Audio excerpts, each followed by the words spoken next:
এই যে অভিযোগ করেন হুজুর দোয়া কবুল হয় না, দোয়া কবুলের প্রসিডিউর আছে। প্রসিডিউর নাম্বার 1, অজু অবস্থায় দোয়া করবেন। অজু অবস্থায়, কি অবস্থায়? ফি হালাতি তাহারা, আপনি পবিত্র, এই দোয়া আল্লাহ শুনে বেশি। সুবহানাল্লাহ পড়েন। সুযোগ হলে কিবলামুখী হয়ে দোয়া করবেন।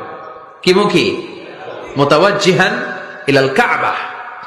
নামাজে এটা ফরজ, দোয়াতে ফরজ না। অন্যমুখী হয়েও করলেও কবুল হয়, কিন্তু কিবলামুখী হয়ে দোয়া করলে এই দোয়া কবুল হওয়ার সম্ভাবনা বেশি না কম? দোয়ার আগে 3 বার ইস্তেগফার পড়ে নেন। পড়েন আস্তাগফিরুল্লাহ, আস্তাগফিরুল্লাহ, আস্তাগফিরুল্লাহ। যদি সুযোগ হয় দোয়াতে হাত তোলেন। কি তুলবেন?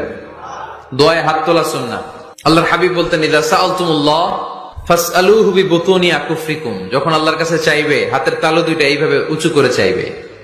রাজি আছেন তো? সব জায়গায় না আবার।